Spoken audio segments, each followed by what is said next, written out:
Hello friends, இன்றைக்கி நம்ம cauliflower chilli எப்படி போடுறது பார்க்கலாமா? ஒரு பூ நல்லா சின்ன சின்னதாக பொடி பொடியாக கட் பண்ணிக்கணும்.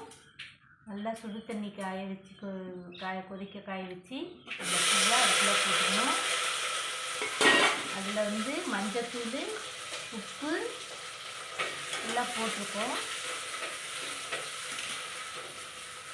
பாருங்கள் ஃப்ரெண்ட்ஸ், பொடி பொடியாக கட் பண்ணிக்கோங்க, தான் நல்லாயிருக்கும். சுடு தண்ணியில் இருக்குது 10 நிமிஷம் அதுக்குள்ளே இருக்குன்னு போட்டு மூடி வச்சுருங்க.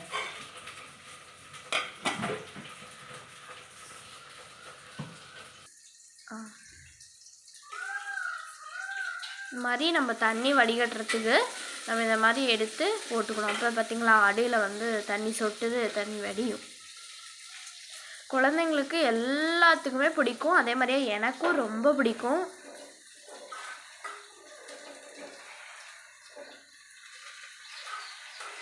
தண்ணி க்ளீனாக வடிகட்டிடணும்.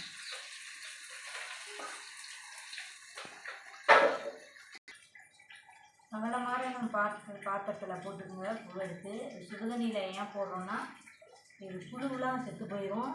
சுடுதண்ணியில் போட்டு எடுத்தோம்னா அடுத்தது நம்ம உப்பு போட்டுக்குவோம். இதுக்கு தேவையான உப்பு போட்டுக்குவோம்.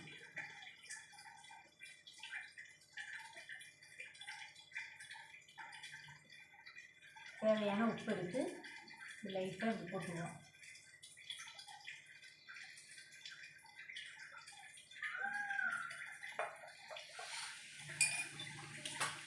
உப்பு ஒரு அரை ஸ்பூன் போட்டுக்கோங்க. உப்பு அதிகமாக இருந்தாலும் சாப்பிட முடியாது, உப்பு கம்மியாக இருந்தால் சாப்பிட்றலாம். உப்பு போட்டு ஒரு கிளறிக்குங்க. அதான் உப்பு எல்லா பக்கமும் போகும். 2 கையும் வச்சு கிளறிக்குங்க.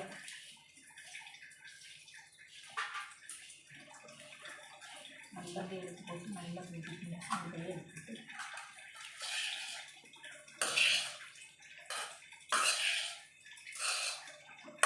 அதான் உப்பு டேஸ்ட்டு உள்ளே இறங்கும். அடுத்து பார்த்திங்கன்னா ஒரு அரை பழம் எலுமிச்சம்பழம் பிழிஞ்சிக்குங்க. அரை எலுமிச்சம்பழம் பிழிஞ்சிக்குங்க.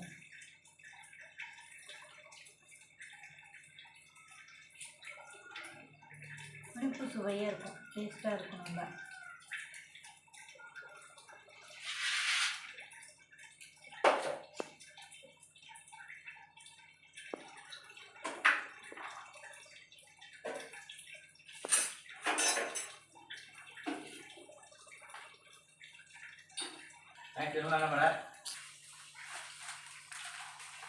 சில்லி சிக்கன் மசாலாவும் மட்டன் மசாலாவும் கலந்து போடுங்க. டேஸ்ட்டு சூப்பராக இருக்கும்.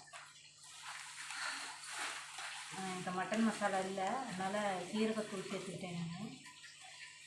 சிக்கன் மசாலாலே இஞ்சி பூண்டு 1 ஸ்பூன் போட்டுங்க. அதுக்கப்புறம் மட்டன் மசாலா போட்டுங்க. மட்டன் மசாலாவும் சிக்கன் மசாலாவும் கலந்து போட்டுக்குங்க. நல்லாயிருக்கும். சில்லி சிக்கன் மசாலா இருக்குல்ல, அது போட்டுங்க. போட்டு இப்படி நல்லா பரட்டி கொடுங்க. காரத்துக்கு வேணுங்கிற அளவு போட்டுங்க. நான் ஒரு ஸ்பூன் போட்டிருக்கேன். இதில் 1 ஸ்பூனு, அதில் 1 ஸ்பூன் போட்டிருக்கேன். காரம் கொஞ்சம் கம்மியாக இருக்கிறதுக்காக. சீரகத்தூள் தேவையில்லை, என்கிட்ட மட்டன் மசாலா இல்லை, அதனால் கொஞ்சமாக சீரகத்தூள் போட்டுக்கிறேன். ஒரு அரை ஸ்பூன் போட்டுக்கிறேன். சீரகத்தூள் போட்டோம்னா கொஞ்சம் நல்லாயிருக்கும் டேஸ்ட்டு. ஒரு அரை ஸ்பூன் போட்டுக்கிறேன். சீரகத்தூள் ஒரு அரை ஸ்பூன் போட்டுக்கிறேன். நல்லாயிருக்கும் சீரகத்தூள் போட்டால் டேஸ்ட்டு. அதையும் போட்டு கொஞ்சம் நல்லா கலந்து கொடுங்க.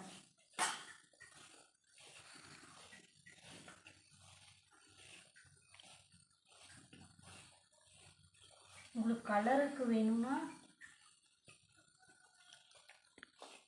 வேணும்னா அந்த கலர் பொடி இருக்குல்ல, அது கூட வாங்கி போட்டுக்கலாம். இல்லைன்னா காஷ்மீரி மிளகாத்தூள் போட்டுக்கலாம். நல்லாயிருக்கும் கலருக்காக.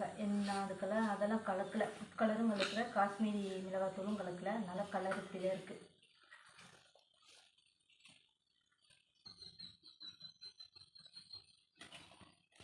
நல்லா கலந்து விட்டு இஞ்சி பூண்டு பேஸ்ட்டும் போட்டு நல்லா கலந்து விட்டு ஒரு 10 நிமிஷம் அப்படியே இருக்குன்னு விடுங்க. 10 நிமிஷம் ஒரு 20 நிமிஷம் நல்லா அப்படியே ஊறணும். அப்போ தான் அந்த எலுமிச்சஞ்சாறு, அந்த இஞ்சி பூண்டு பேஸ்ட்டு, மிளகாத்தூள், உப்பு எல்லாம் நல்லா அப்படியே நல்லா ஊறி இருக்கும். ஊறினதுக்கப்புறம் நம்ம சோள மாவு, அரிசி மாவுலாம் போட்டுக்கலாம். அப்படியே கொஞ்சம் நேரம் ஊறட்டும். ஸ்டார்ட். கார்ன்ஃப்ளவர் மாவு ஒரு 3 ஸ்பூன் போட்டுங்க. 10 நிமிஷம் ஊறினதுக்கப்புறம் கார்ன்ஃப்ளவர் மாவு ஒரு 3 ஸ்பூன் போட்டுங்க. இது எவ்வளோ போட்டாலும் முட்டை நல்லா மொறுமொறுன்னு வரும்.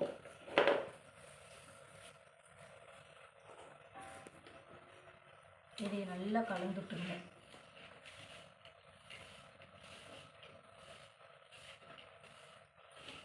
இது நல்லா கலந்ததுக்கப்புறம் அரிசி மாவு போட்டு, அரிசி மாவு இது ஒரு 3 ஸ்பூனா, அரிசி மாவு ஒரு 2 ஸ்பூன் போட்டுங்க. இப்போ வந்து நம்ம அரிசி மாவு போட்டுக்கலாம். ஃப்ரெண்ட்ஸ், கடைசியாக அந்த அரிசி மாவு போட்டால் தான் நல்லா ட்ரைனஸ் வரும். இனிமேல் நம்ம அவ்வளோதான் பொரிச்சு எடுத்துடலாம். ஹலோ ஃப்ரெண்ட்ஸ், இந்த மாதிரி பொரிச்சு எடுத்துக்கோங்க. பொரிச்சு எடுத்தது நான் இங்கே வச்சுருக்கேன். நல்லா டேஸ்ட்டாக இருக்கும். நீங்களும் செஞ்சு பாருங்கள். ஓகே ஃப்ரெண்ட்ஸ், பாய்.